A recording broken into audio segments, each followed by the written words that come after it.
EVM ద్వారా చేసేటువంటి మోసాలు కూడా జరగడానికి వీల్లేదు. ఎందుకనంటే ప్రజాస్వామ్యాన్ని పరిరక్షించాల్సిన అవసరం ఉంది. Largest democracy in the world is India.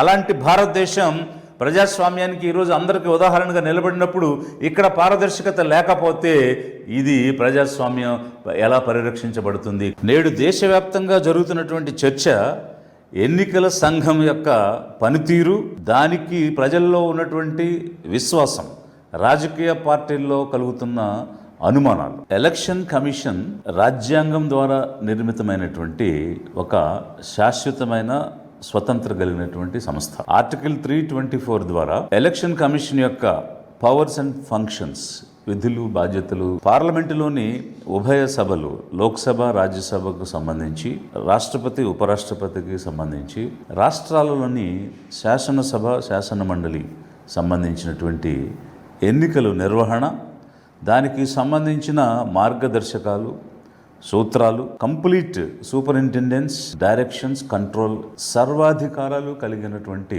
సంస్థ ఎన్నికల సంఘం. లోకల్ బాడీస్కి సంబంధించి మనకున్నటువంటి గ్రామ పంచాయతీ, మండల పరిషత్, జిల్లా పరిషత్, మున్సిపాలిటీలకి రాష్ట్రాలలో స్టేట్ ఎలక్షన్ కమిషన్ ఉంటుంది, అది నిర్వహిస్తుంది. దేశవ్యాప్తంగా జరిగేటువంటి ఈ ఎన్నికల నిర్వహణ, అందుకు ఇప్పుడు 3 సభ్య కమిటీ, చీఫ్ ఎలక్షన్ కమిషనర్తో పాటు ఇంకొక 2 కమిషనర్స్ ఉన్నారు. అయితే ఒకసారి నియామకం అయిన తర్వాత వారిని రిమూవ్ చేయటం, తీసివేయడం అనేటువంటిది అంత సులువైనటువంటి చర్య కాదు. ఒక సుప్రీంకోర్టు జడ్జిని తీసేయాలంటే ఏ రకమైనటువంటి పద్ధతి పాటించాలో అలాంటి ఒక ఇంపీచ్మెంట్ ప్రాసెస్ అనేటువంటిది పార్లమెంటులోని 2 ఉభయ సభల్లో స్పెషల్ మెజారిటీతో రెజల్యూషన్ పాస్ చేసి ప్రెసిడెంట్కి పంపించి అసెంట్ తీసుకుంటే, అప్రూవల్ వస్తే తప్ప ఒకసారి నియామకమైనటువంటి కమిషనర్ని తీసేయడానికి అవకాశం లేదు. ఇదే సమయంలో ఈ ఎన్నికల కమిషన్కి ఒక విజన్ ఉంది, ఒక మిషన్ ఉంది. ఏ విధమైనటువంటి విజన్ అంటే, ఒక institute of excellence in conducting and protecting electoral democracy, అంటే ఈ ప్రజాస్వామ్యాన్ని పరిరక్షించేటువంటి ఇన్స్టిట్యూట్, అదే సమయంలో ఇండిపెండెంట్, ఇంటెగ్రిటీ, ఇంక్లూజివ్నెస్, అకౌంటబిలిటీ, అలాగే పారదర్శకత, ట్రాన్స్పరెన్సీ, వీటన్నిటినీ కలిగి ఉన్నటువంటి సంస్థగా ఎన్నికల సంఘానికి మిషన్ ఉంది. దీంతో పాటు కాన్స్టిట్యూషనల్ వాల్యూస్ని ప్రొటెక్ట్ చేయాలి. Liberty, equality, justice, rule of law, ఈ అంశాలన్నిటినీ పెట్టుకుని ఒకవైపు కాన్స్టిట్యూషనల్ వాల్యూస్ని ప్రొటెక్ట్ చేస్తూ, మరొక వైపు ప్రజాస్వామ్యాన్ని పారదర్శకంగా, స్వయం ప్రతిపత్తితో, ఒక ఫ్రీనెస్, ఫెయిర్నెస్, అంటే ఏ రకమైనటువంటి పక్షపాతం లేకుండా అన్బయాస్డ్గా ఎన్నికలు నిర్వహించి ఎన్నికల ప్రజాస్వామ్యాన్ని నిలబెట్టాలి, పరిరక్షించాలి అనేటువంటి బాధ్యతలో కొన్ని సూత్రాలను, ఆదర్శాలను పెట్టుకుని నడుస్తున్నటువంటి సంస్థ ఇది.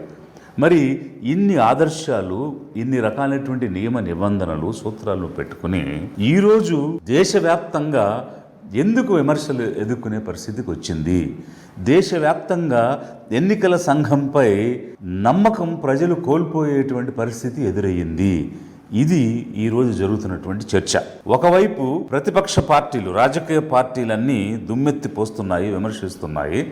మరొక వైపు అధికార పక్షం కూడా ఎన్నికల సంఘం ద్వారా జరిగే కార్యక్రమాల్లో ఏమి తప్పులు జరుగుతున్నాయనేటువంటి విషయం చెప్తుంది.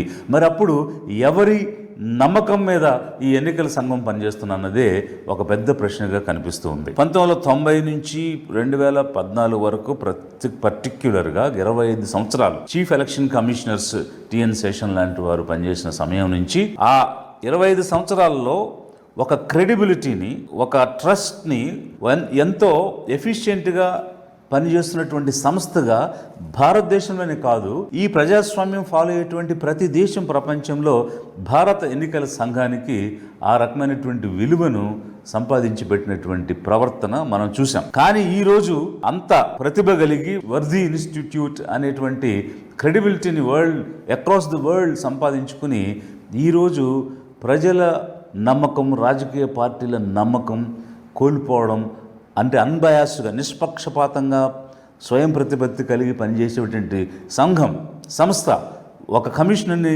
రిమూవ్ చేయాలంటే ఒక ఇంపీచ్మెంట్ ప్రాసెస్ ఫాలో అవ్వాల్సినటువంటి విధానం ఎందుకుంది అని అంటే, ఒక అటానమీని, అంటే ఒక ఇండిపెండెన్స్ని జ్యుడిషియరీకి కల్పించిన విధంగా రాజ్యాంగం కల్పించి ఉంటే అంత ఇండిపెండెన్స్ కలిగి ఎవరికి దాసోహం అవ్వాల్సిన అవసరం లేదు, తలొగ్గాల్సిన అవసరం లేదు, తలదించుకోవాల్సిన అవసరం లేదు, ఆ రకమైనటువంటి రాజ్యాంగ రక్షణ కలిగి ఉన్నటువంటి సంఘం ఈరోజు ఎందుకు ప్రజల సమక్షంలో, పార్టీల సమక్షంలో సమాధానం చెప్పుకోవాల్సిన పరిస్థితికి వచ్చింది, నమ్మకం కోల్పోవాల్సిన పరిస్థితికి వచ్చింది?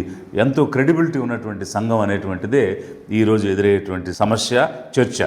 ఒకవైపు బాల్ ఠాక్రే శివసేన అనేటువంటి పార్టీని స్థాపించి నడిపిస్తున్న క్రమంలో హేట్ స్పీచెస్ ఇస్తున్నారని, డివిజివ్ పాలిటిక్స్ చేస్తున్నారని, డివిజివ్గా అంటే వేర్పాటువాదంగా మాట్లాడుతున్నారని ఇదే ఎన్నికల సంఘం డిస్క్వాలిఫై చేసింది. అలాగే Aam Aadmi party campaign song, దానిలో అభ్యంతరకరమైనటువంటి పదాలు ఉన్నాయని క్యాంపెయిన్ సాంగ్ని బ్యాన్ చేసింది.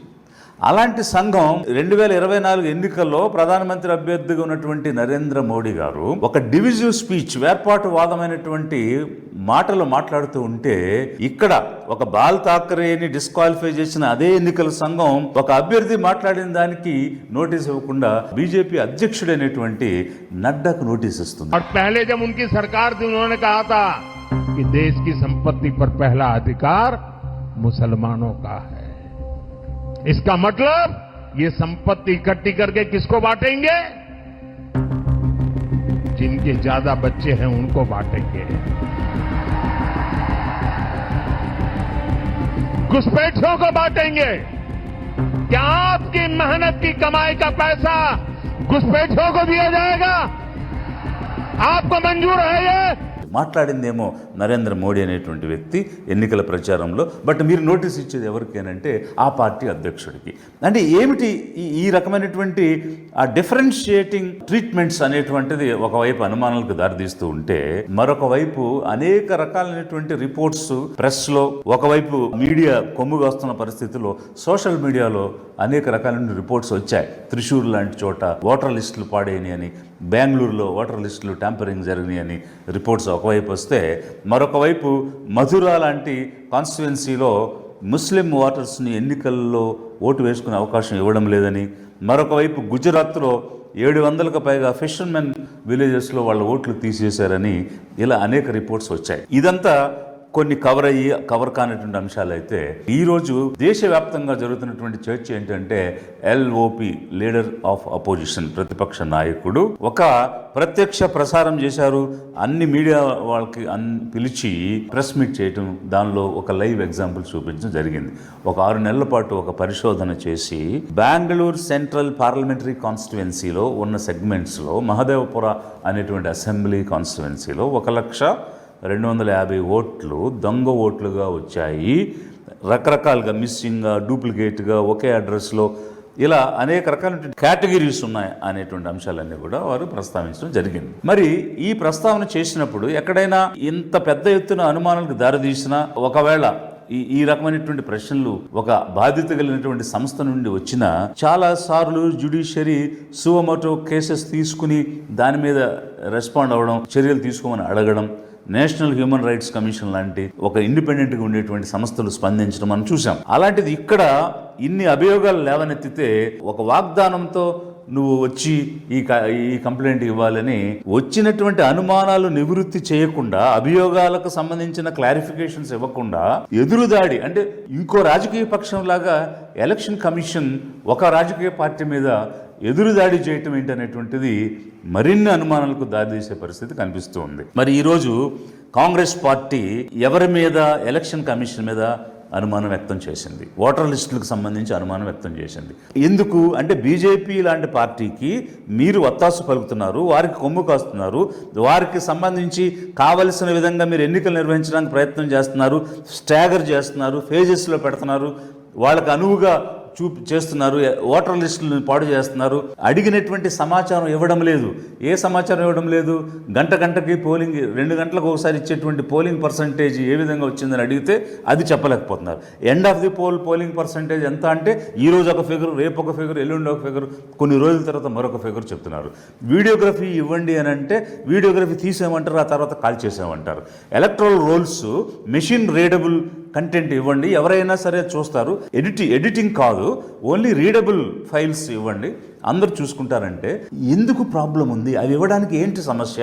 ఎందుకనంటే ఏ ఓటరు ఎక్కడ నమోదై ఉన్నాడు అనేటువంటి విషయాలన్నీ కూడా పారదర్శకంగా జరగాల్సిన అంశాలే కదా. ప్రతి ప్రజాస్వామ్యంలో ప్రతి వ్యక్తికి, ప్రతి ప్రజలకు తెలియాల్సిన అంశాలే కదా. అవి ఒక పార్టీ అడిగినప్పుడు అవి ఇవ్వడానికి సంకోచించటమే కాకుండా, లేదని పలు రకాల కారణాలు చెప్పడమే కాకుండా, అనుమానాలకు తావిచ్చే విధంగా ఏ అభియోగాలైతే పార్టీలు మోపుతున్నాయో వాటిని బలపరిచే విధంగా ఎన్నికల సంఘం ప్రవర్తన ఉందనేది ఒకవైపు. మరొక వైపు ప్రైమ్ మినిస్టర్ ఆఫీస్ నుంచి కాల్ వస్తే 3 ఎన్నికల సంఘం కమిషనర్స్ వెళ్ళి పీఎంని కలిశారనేటువంటి వార్తలు పేపర్లో వచ్చాయి, సోషల్ మీడియాలో వచ్చాయి. ఒక స్వయం ప్రతిపత్తి కలిగినటువంటి సంస్థ, 3 కమిషనర్స్, ఒక రాజకీయ నాయకుడు ద్వారా ఏర్పాటైన ప్రభుత్వంలో ఉన్నటువంటి ప్రైమ్ మినిస్టర్ ఆఫీస్కి ఏ విధంగా వెళ్తారు? భారతదేశ చరిత్రలో ఎప్పుడు జరగలేదు ఇట్లాంటి అంశాలు. కానీ ఈరోజు జరుగుతుంటే ఒక పార్టీకి కొమ్ము కాస్తున్నారు, ఒక పార్టీకి మీరు వత్తాసు పలుకుతున్నారు, వారికి ప్రయోజనకరంగా ఉండేటువంటి పనులు మీరు చేస్తున్నారు అనేటువంటి దానికి ఒక అనుమానం వస్తుందా లేదా? ఇది ఒకవైపు. మరి ఏ కాంగ్రెస్ పార్టీ అయితే ఎలక్షన్ కమిషన్ మీద అభియోగాలు పెట్టిందో, ఏమని పెట్టిందో, బీజేపీ వైపు మీరున్నారని చెప్తుందో, బీజేపీ వాళ్ళు కూడా ఏం చెబుతున్నారనంటే, రాహుల్ గాంధీ ఎన్నికైన రాయ్బరేలీ కానీ, ప్రియాంక గాంధీ ఎన్నికైన వయనాడు కానీ, అఖిలేష్ యాదవ్ ఎన్నికైన దగ్గర కానీ, స్టాలిన్ ఎన్నికైన దగ్గర కానీ ఓటర్ లిస్ట్ అంతా తప్పులు తడకగా ఉన్నాయి, అందులో దొంగ ఓట్లు ఉన్నాయి. ఆ దొంగ ఓట్లు వేస్తేనే మీరు కూడా గెలిచి పార్లమెంటుకు, లోక్సభకు వచ్చారు అని బీజేపీ చెప్తుంది. అంటే దీని అర్థం ఏంటి? కాంగ్రెస్కి నమ్మకం లేదు కమిషన్ మీద, ఇతర పార్టీలకు నమ్మకం లేదు కమిషన్ మీద. ఎందుకు? మీరు బీజేపీ వైపు ఉన్నారు కాబట్టి. కానీ బీజేపీ చెప్తుంది ఏమనంటే, ప్రియాంక గాంధీ, రాహుల్ గాంధీ, స్టాలిన్, అఖిలేష్ యాదవ్ వీళ్ళందరూ గెలిచినటువంటి స్థానాల్లో ఓటర్ లిస్టులు తారుమారు అయిపోయాయి, దొంగ ఓట్లు పడ్డాయి అని చెప్తుంది. అంటే ఎవరి వైపున మీరు ఉన్నారని ప్రతిపక్షాలు చెప్తున్నారో వాళ్ళు ఎలక్షన్ కమిషన్ తప్పుల వల్ల, ఓటర్ లిస్టులో తప్పుల వల్ల, దొంగ ఓట్లు ఉండడం వల్ల వీళ్ళందరూ గెలిచారని చెప్తున్నారు. అంటే ఇటు బీజేపీకి ఎలక్షన్ కమిషన్ మీద నమ్మకం లేదు, ఇటు ప్రతిపక్షాలకి ఎలక్షన్ కమిషన్ మీద నమ్మకం లేదు. మరి ఏ రాజకీయ పార్టీకి కమిషన్ మీద నమ్మకం లేని పరిస్థితి ఈరోజు భారతదేశంలో ఎందుకు వచ్చింది? స్వతంత్రం వచ్చి ఇంతకాలం అయిన తర్వాత కూడా, ఇన్ని సంవత్సరాల తర్వాత ఈరోజు ఎన్నికల సంఘం మీద ఇంత పెద్ద ఎత్తున ఎందుకు ఇలాంటి అభియోగాలు వచ్చాయి? ప్రజలు నమ్మకం కోల్పోయేటువంటి పరిస్థితి వచ్చింది. ఇది ఒక ఆలోచించాల్సిన, చర్చించాల్సిన, స్వయం ప్రతిపత్తి కలిగిన ఎన్నికల సంఘం ఆత్మావలోకనం చేసుకుని ప్రజల నమ్మకం పొందాల్సినటువంటి సమయం ఆసన్నమైందనేది ఒకవైపు అయితే, లిబరేషన్ కాంగ్రెస్ పార్టీ ఏమి డిమాండ్ చేస్తుంది అంటే, ఎన్నికల సంఘం అనేటువంటిది ఒక ఇండిపెండెంట్, అటానమీ, అకౌంటబిలిటీ, ట్రాన్స్పరెన్సీ కలిగినటువంటి సంస్థ, పారదర్శకంగా, నిష్పక్షపాతంగా పనిచేయటమే కాకుండా పనిచేస్తున్నట్టు ప్రజలందరికీ కనిపించాలి, ఆ నమ్మకం నిలబెట్టాలి అనేది ఒకవైపు. ఓటర్ లిస్టులో జరిగేటువంటి తప్పులు లేకుండా పారదర్శకంగా ఉండాలనేది ఒకవైపు అయితే, మరొక వైపు ఈవీఎంస్, ఎలక్ట్రానిక్ ఓటింగ్ మెషిన్స్. ఈ ఎలక్ట్రానిక్ ఓటింగ్ మెషిన్స్ ద్వారా అనేక పొరపాట్లు జరుగుతున్నటువంటి సమయంలో రాజ్యాంగం ఇచ్చినటువంటి ఓటు హక్కు వినియోగించుకొని ఎవరికి మేము ఓటేసాము అనే విషయం ప్రజలకు తెలిసే విధంగా ఎన్నికల నిర్వహణ జరగాలి అని అంటే ఖచ్చితంగా బ్యాలెట్ పేపర్ మీదే ఎన్నికలు జరగాలి. కాబట్టి లిబరేషన్ కాంగ్రెస్ పార్టీ ఈరోజు ఏం డిమాండ్ చేస్తుంది అని అంటే, ఒకవైపు దేశవ్యాప్తంగా రాజకీయ పార్టీలన్నీ ముక్తకంఠంతో 2024 ఎన్నికల నిర్వహణలో అనేక తప్పులు జరిగాయి, ఓటర్ లిస్టులు తారుమారైపోయాయి, ఓట్లు ఉన్నవాళ్ళు పోయాయి, లేని వాళ్ళు వచ్చాయి, అన్నీ కూడా దొంగ ఓట్లు, సరైనటువంటి పారదర్శకంగా జరగలేదు అని దుమ్మెత్తిపోస్తూ ఉంటే, అధికార పార్టీ కూడా ఈరోజు ఏం చెప్తుందంటే, ఉత్తరప్రదేశ్ రాయ్బరేలీలో కానీ, కేరళలో వేనాడులో కానీ, తమిళనాడులో కానీ ఇలా అనేక రాష్ట్రాల్లో జరిగిన ఎన్నికల్లో దొంగ ఓట్లు ఉన్నాయి, ఆ ఓట్లతోనే ఈ కాంగ్రెస్ పార్టీ ఎంపీలు కానీ, డిఎంకే కానీ, సమాజ్వాదీ పార్టీ కానీ గెలిచాయని బీజేపీ కూడా చెప్తున్నటువంటి సమయంలో, ఏ పార్టీకి 2024లో జరిగిన ఎన్నికల మీద నమ్మకం లేదు, ఓటర్ లిస్టుల మీద నమ్మకం లేదు. లిబరేషన్ కాంగ్రెస్ పార్టీ ఏం డిమాండ్ చేస్తుందంటే, 2024 ఎన్నికలు ఒక ఫార్స్, అవి పారదర్శకంగా జరగలేదు, ప్రజల నమ్మకం కోల్పోయాయి. కాబట్టి 2024లో జరిగిన ఎన్నికలన్నీ కూడా రద్దు చేసి తాజాగా ఎన్నికలు నిర్వహించాలని లిబరేషన్ కాంగ్రెస్ పార్టీ డిమాండ్ చేస్తుంది.